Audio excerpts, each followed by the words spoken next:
I mean, that drive by from Primo, man, that was so incredibly clean, well calculated. One casualty out of that, but this is the aggressiveness that we expect from our Brazilian team. That Brazilian team is going to be looking for me because I did end up losing an instrument. You know what? I'll join you guys. Why not? Okay, I'll put it back down.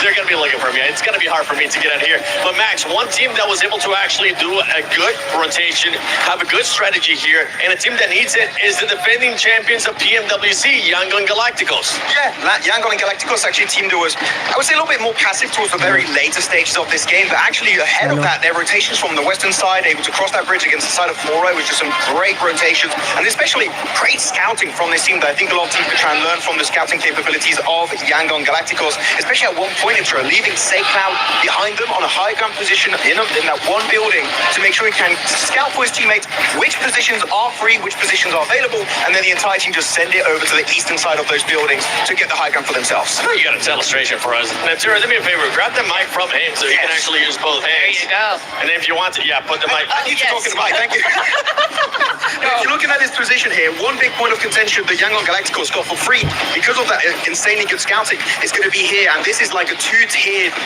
parking slot that they're going to be playing, which is a high ground position and literally the entirety of the circle. But before that rotation, they had a scout that was actually over here in this position, and he was just providing information while his teammates were going for that wide rotation into that compound. The scout, it's a lot of microphones. The scouting was just on point. I wish they were just more aggressive later on, but in terms of the rotation in the early to mid-game stage, Yangon still have it here at PMWC 2026. Yangon still got it, baby, and you still got it too. Feeling like a celebrity over there, Max, with so many microphones just surrounding you.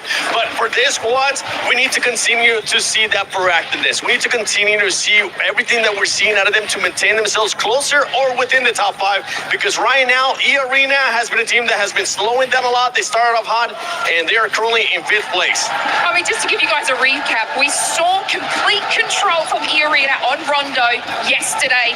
Started at Stadium, continued at Stadium, and ended at Stadium with a record-breaking 29 points. But from today, starting on 3 eliminations. I mean, you know, it does come down to zone ball, but it seems like they're not showing their presence that they did yesterday. Obviously, still kind of maintaining that nice average to keep them above that line, but this is something, you know, we expected coming, especially on Rondo on this map, that they would have been taking charge of everything. Yeah, and we're looking now at the new bottom 3. The new bottom 3, Dopeness, ETSH, Hustler Crew, Dopeness. I know that squad, it hasn't been looking good, and now they're in the bottom 3. Yeah, it's odd. It's odd for me because like they're one of the only teams that didn't hot drop on Rondo, right? Everybody went into the EX except for a few, and Dopeness was one of them. I want to see more from that. Maybe a hot drop. I'm actually not super hopeful about them because their best game yesterday was on Rondo. Today they did nothing on their map. Well, can Dopeness maybe turn it around today as we're going to be sending it over to the first Erangel of the final day for Group B. Hot Jukes, Jackie, take it away. Here we go into Erangel. Let's get it going here. And I like what the desk was talking about, right? They were talking about the new bottom 3, you know, and I think that's where our eyes are going to definitely be on here for the rest of the day, because unless these teams in the mid-pack do something crazy consistently, we may not see a new top 5 for a minute here, because there is already a 15-point gap, Jack, between 5th and 6th place. And with how these top 5 teams have been playing, it's going to be pretty tough to cross that. Yeah, it's feeling really defined already, right? That's kind of what we were talking about, the downtime between last game and this one. So effectively, yeah, you've got to just keep your eyes on who's in the bottom right now. That's the biggest area of movement we're looking at, where realistically there is chances for some teams to save what could have otherwise been a really rough run in Group B. At Top Dogs, though, unless teams start targeting them, Jukes, and things get spicy, I feel like they've just looked so consistent. They've looked so hardy. It's going to be really rough to push them out of this position. It's going to be tough indeed, but if you're going to go ahead and make it happen, it's most likely going to happen on Erangel. So here we go, folks.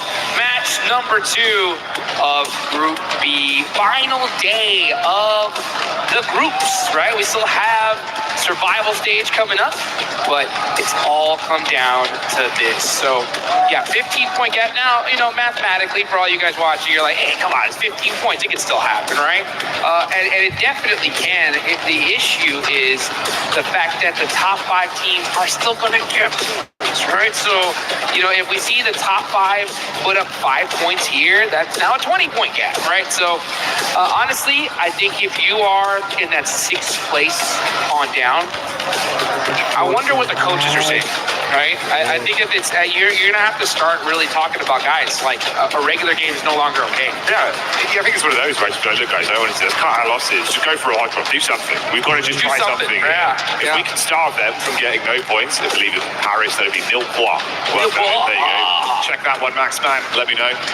Yeah, if you can actually just target them, deny them physically even being able to play one battleground here, just starve them out for a game. Maybe you've got a chance. But yeah, like you say, normality, probably not going to be ideal. This ain't normal though, but we're getting these circles again. Oh, are you kidding me? Here we go again. Southern Plane Path, super northern circle.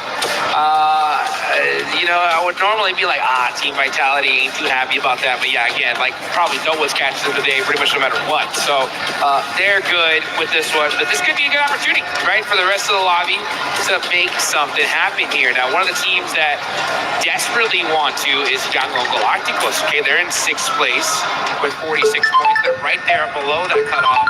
And this is not the best circle for them at all. No, far harder of a rotation. Obviously, something they're quite comfortable with in terms of the drop location. But like you say, having to make that whole wrap is going to be brutal for them. We've got something that's going to be very exciting for all of the viewers. Yeah, and it's going to be that Naruto skin. That's right, guys. Join that Uzumaki Naruto event. Get that Nine-Tails Fury on. Get your hands on that bad boy because the AUG is OP. And you're going to do it in style. Right here. But look at this. Nice little shot there back from Jiggle. He put up a fight.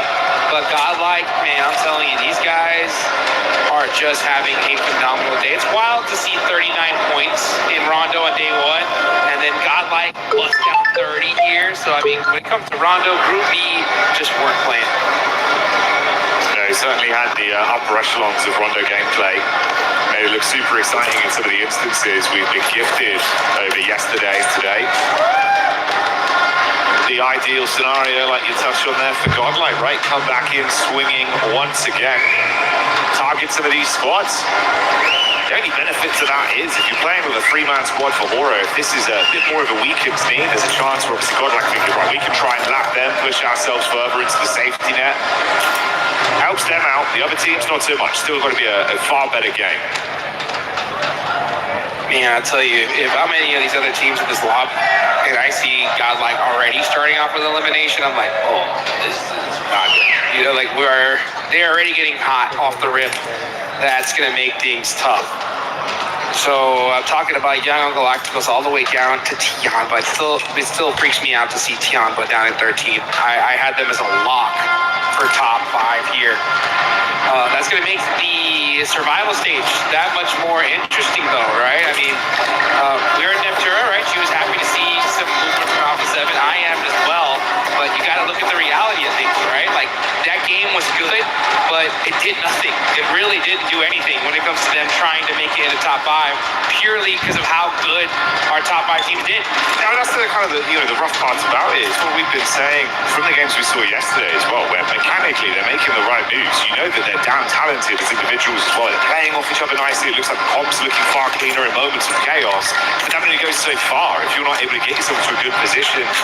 Constantly fighting heads and tails to get even a reasonable compound, a reasonable location in the zone, man. It just feels like you're coming in doing this on hard mode, realistically.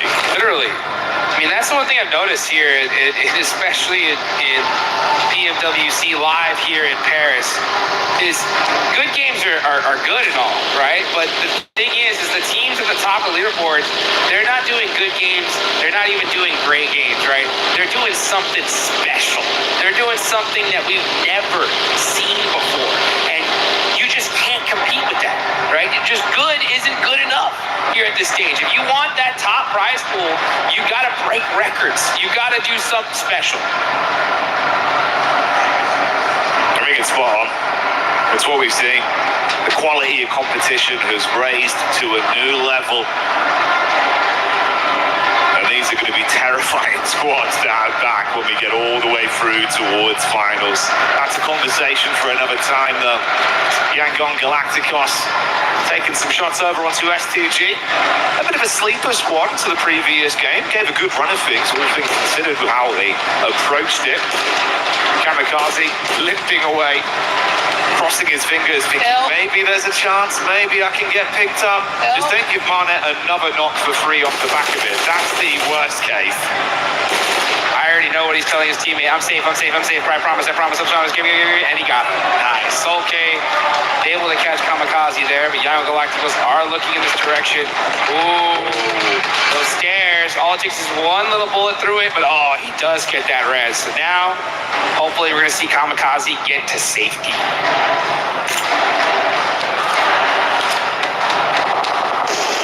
There's a bridge gatekeep on a northern zone too. That's ridiculous. I'm surprised we're seeing Yangon Galacticos take so much time to do this, because this is on the other side of the bridge. Yeah, they're not on the mainland. They've got a long way to go as well. You got a lot of attention from them, at least looking back over towards the coast. I mean, Smiles in a position where potentially, if they're not ready for the read, if he bobs up Jukes, a couple quick shots here. Ooh, could be the difference maker. I mean, Barnett's got the shot off again, so a re-knock onto Kamikaze. Smiles advancing. This could be really bad. I don't like this fight at all, personally. It just doesn't make any sense to me, because if you're S2G, you're in 7th place, 45 points, right? You're gatekeeping and out of position in the next circle. Like, I get you're trying to hunt down 4 eliminations, but that's not enough, right? In order to get into that top 5, it's chicken dinner time. So, to risk putting yourself behind positioning-wise, it's just not worth it. I think at this point, just leave this fight. Go into the circle, try to get to that end game. On the underside of the bridge, so Kamikaze can at least keep himself safe for now and try and catch him off guard, peeking from the other angle. They have that hovercraft waiting for them effectively as like the escape plan. But yeah, super elongated battle between these two. Burning through so many of your early reserves as well, just trapped, just sitting pretty. Yeah, that's what I'm saying. It's like, I get it. You're really committing for 4 eliminations here, but again, you're more than 15 points. I think 16 points behind 5th place. So it's an interesting play. But who knows, right? S2G could get these 4 limbs, run into circle, catch a lucky third party, and it could work out. But at the end of the day, that zone goes even more north.